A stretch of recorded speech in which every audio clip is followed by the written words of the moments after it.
David Allen's Getting Things Done begins with a quiet revelation. Most people aren't overwhelmed because they have too much to do, but because they keep too much in their heads. The mind, he says, is a terrible office. It's brilliant at creating ideas, but terrible at holding them. The path to clarity begins when you stop using your mind as a filing cabinet and start using it as a creative tool. Allen starts by describing the modern dilemma: constant demands, endless to-do lists, and the persistent feeling of being behind. Productivity, he argues, isn't about doing more things, it's about feeling in control of what you choose to do. True productivity means peace of mind, not just output. It's a state where you can act with confidence, knowing that nothing important is being forgotten. The system he presents, known simply as GTD, is built on 5 interlocking practices: capture, clarify, organize, reflect, and engage. They seem simple, but together they represent a fundamental shift from reaction to intention.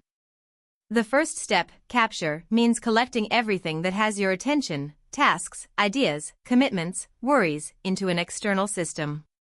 Once your mind knows it doesn't have to remember, it can finally relax. Clarify means processing what each item means. Is it actionable?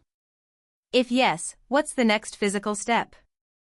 If not, is it reference, trash, or something for later? Allen emphasizes that the brain craves closure. Every unfinished task is a loop pulling at your focus. Clarifying transforms vague obligations into concrete next actions, the difference between plan vacation and call travel agent for flight options. Then comes organizing. Once each item has been defined, it needs a home. Allen recommends trusted lists and categories: projects, next actions, waiting for, someday/maybe. Organization isn't about elaborate tools, it's about knowing where everything belongs so your brain can stop worrying about it. Reflection is the habit that keeps the system alive. Every week, you review your commitments, projects, and goals to ensure alignment. This weekly review acts like cleaning the mental windshield, restoring clarity and trust in your system. Without reflection, the mind drifts back to chaos. Finally comes engage, deciding what to do in the moment. Allen offers a calm framework for action: choose based on context, available time, energy, and priority. When you've captured and clarified everything, decision-making becomes effortless. You can focus on doing instead of remembering. But Allen's insights go beyond lists and folders. He reveals how the human mind achieves mind like water, a state of relaxed control.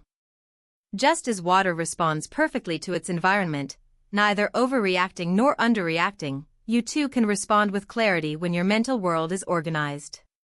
He explores how stress often comes not from work itself, but from resisting it.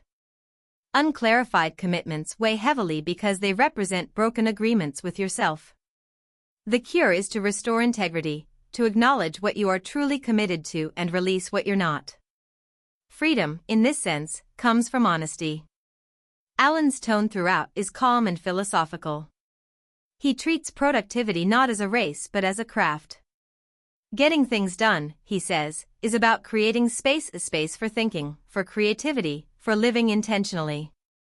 When your mind is clear, you can focus on the present without distraction. He reminds readers that tools are secondary. Whether you use a notebook, an app, or a spreadsheet doesn't matter. What matters is trust. If you trust your system completely, your mind stops rehearsing and starts performing. Allen's approach also celebrates adaptability. Life changes, priorities shift, and new demands appear.